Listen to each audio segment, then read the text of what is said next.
guys, John Bergsma. Hey, good Wednesday morning to you from Domk Outdoors here in Monroe. You know, we're going to have a couple of great reports for you today. We're going to talk about the Detroit River bite that's going on, and then a little bit later in the report, we're going to talk about the Monroe area as well, because that's going to start to really fire if we could ever get past some of these winds. We're also going to talk to you about how to identify the right colors to use. So stay tuned for some great reports here on Wednesday morning here on Fisherman's Digest. So hey guys, we're going to talk about the Detroit River and Monroe, Michigan. Now, a lot of people say, how do you know what color to use? So before we get to that Detroit River report, because it's really pretty simple, let's be honest. The fish are everywhere, from can to can in the river. I mean, they are all over. Canadian side, US side, north to south. There's really almost no bad spots right now.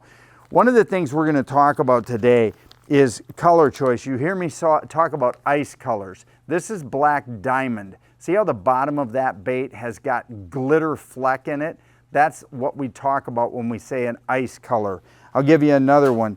This one here is Royal D. Same thing. It's a purple bait, but it has that gold fleck on the bottom of it. And that little bit of shine is what helps the fish find it. These are all in the Motor City Minnow. And the last one, a new color here, is called Electric Wolverine for all of you U of M fans. This is the minnow style bait. What basically those glitter flecks do is they catch light and they flash, and then you're mixing other critical colors like purples, blues, reds, and blacks into that minnow so that it actually has two different tones to it. I've got a handful of worms here. We have the same thing. This is Pimp Daddy. Obviously purplish on the top, and that you know, kind of greenish, that funky Detroit green that everybody likes. This is Pimp Daddy. It's a great worm. Another one for really dirty water, white on the top, orange on the bottom. And guys, you can use these colors in more than just the Detroit River. I know they use them over on the Grand River. This one here with a pink tail, just all black with a pink tail. Super good dirty water color, because black shows up great in dirty water and so does pink. Another couple examples here. This one has the black with the ice tail. That ice tail is going to show up. Here's a regular Wyandotte worm, brown with an orange tail. You get the idea. What you're really trying to do with whether it's the worm or the minnow is to choose the right color to the water color that you're in. The dirtier the water, the darker the minnow. You're going to want blacks with really loud contrast colors to them. When you're in that medium color, that more greenish water, that's where the softer colors will work really good. Pimp Daddy really is a good fish catching color. The ices are really good colors. And it gets to the point where later in the season, if the winds calm down and the water gets really clean, that you're going to want to use just more really bland colors like the Wyandotte worm, the brown, or just a straight ice itself, one that you can see all the way through. Now, if you're talking about Monroe, we're talking about a crankbait bite that's going to be going on. It's just starting. The fish are pouring out of the Detroit River. Yes, they'll be there for another several weeks, but big numbers of them are post-spawn and dumping out of the Detroit River. You can show up at a place like we're at here today, Domk Outdoors on La Pleasance Road in Monroe. He's got a great selection of custom colored crankbaits. We're in front of the Reaper display right now. I like a lot of their products. There's also a ton of bandits. Dave has 150 plus colors of custom bandits that you can choose from.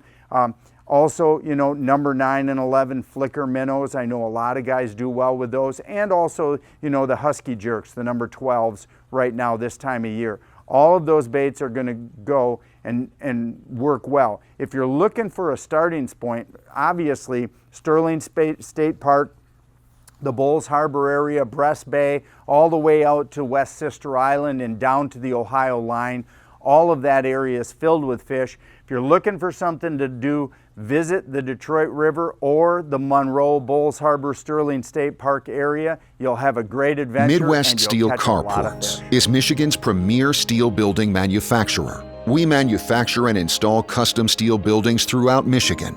Our engineer-certified steel buildings are fully tailored to fit your every need, and our up to 40-year warranty protects your investment. From residential storage sheds to commercial warehouses, let our team work with you to find your ideal building. For more information and pricing, visit MidwestSteelCarports.com. So hey, we've got a bonus report for here on Wednesday. Last week, Thursday, I was up and just trashed a ton of fish up on Thunder Bay up in Alpena. This fishery goes so early, guys, so it was the late April. But Steve Hubert from Chum Bucket Charters puts that boat in basically the 1st of April. The second he can get that boat in the water and he's not risking freezing it up, he's going to have that boat in the water. And he is whacking them. Lake trout season opens up there on April 1. There's fish in Thunder Bay immediately. There's also a walleye bite. So let me talk to you about the presentations for those fish on Thunder Bay out to North Point. So you're going to run sections of copper wire line, and you're going to have a 20-foot fluorocarbon leader. I use the Strike King Contra in 20 pound. Then I go to my copper, and then I run 75, 125, and 200. Those are the three most common sets up there in Thunder Bay. 75 copper, 125 copper, and 200 copper. Those three, two on each side, should put tons of fish in your boat. Now, the reason is because Thunder Bay itself isn't very deep, and the fish seem to be in that upper 50 feet of the water column. The 200 will get you down 44. The 125 will get you down about 30. The 75 will get you down, maybe 15 or so. So you're just starting out with those three sets and letting the fish talk to you. The cool thing about those three sets is that you'll get silver. You'll get the Atlantics and the coho and the steelhead on that 75 and the 125 back. Those real high flyer fish that traditionally stay in that upper 30 foot of the water column, they'll still be there. Couple of tips. Don't slow down on Thunder Bay up in Alpena. You're setting your speed at 2.5 and never going below that. Sometimes you're jacking it all the way up to 3 miles an hour to trigger silvers. And the cool thing is those Lakers up there are really aggressive. They'll still hit at 2.7, 2.8, no problem. So that's a fun thing. Now, if you're looking for walleye, a big secret about that Thunder Bay Alpena area is that when the Thunder Bay River dumps in the spring, like right now, it creates a great big discoloration line out into the bay, the dirtier water from the river dumping into the bay. There's a really good walleye bite in the evenings and early mornings there, right on that discoloration line.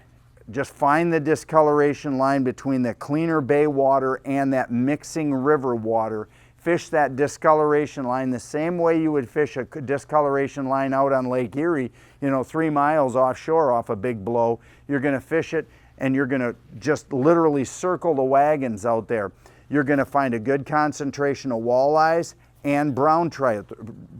There are brown trout available to be caught, but they really like that warmer, dirtier water.